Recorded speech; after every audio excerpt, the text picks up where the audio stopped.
শৈশবে জুস খেতে চাওয়ার স্বপ্ন পূরণ করতে পারতো না ফ্যামিলি, সেই ছেলেই আজ ইচ্ছা করলে কয়েকশো জুস কোম্পানি নিজে খুলতে পারবে। বলছিলাম ক্যাসেমেরোর কথা। ক্যাসেমেরো হওয়া এত সোজা না। মাদ্রিদে যখন প্রথম আসে, কোচ তাকে দেখার পর বলেছিল, এই ফিটনেস নিয়ে তুমি ডিফেন্সিভ মিড কন্ট্রোল করতে পারবে না, ওজন কমাতে হবে। 25 দিনে 15 কেজি ওজন কমায় সে। তারপরের গল্প তো সবার জানা, তবে আজ আপনাদের একটা আলাদা গল্প শোনাই। সময়টা 2018 সাল। সেই বছর ক্যাসেমেরো একটি সাক্ষাৎকারে নিজের বাল্যকালের কথা বলতে গিয়ে আবেগপ্রবণ হয়ে পড়েন। সাক্ষাৎকার চলাকালীন ক্যাসেমেরোর হাতে দইয়ের একটি বোতল দেয়া হলে তিনি সেটি দেখে কেঁদে ফেলেন।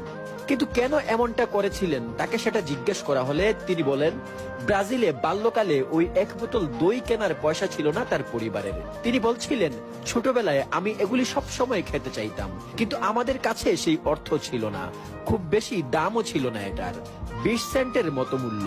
কিন্তু আমার মা সবসময় আমায় ঘরে রেখে দিত, কারণ কারোর কাছেই সেই পয়সা ছিল না এগুলো কেনার জন্য। তারপর একটু হাসতে হাসতে ক্যাসেমেরো বলেন, কিন্তু এখন আমি যখনই ব্রাজিলে ফিরি, আমি দিনে অন্তত 50টির মতো খেয়ে নিই। যদিও এটা আমার জন্য ভালো নয় আমি জানি, কিন্তু আমি এমনটা করি কারণ আমি ছোট থেকে এমনটা করতে চেয়েছিলাম, কিন্তু আমি সেটা করে উঠতে পারিনি। ভাবা যায়, যেই ছেলেটা একদিন দই খাওয়ার জন্য বায়না ধরতো, কান্নাকাটি করত, সেই ছেলেটা আজ এত টাকার মালিক। তিনি এখন চাইলে তার উপার্জনের টাকা দিয়ে সেই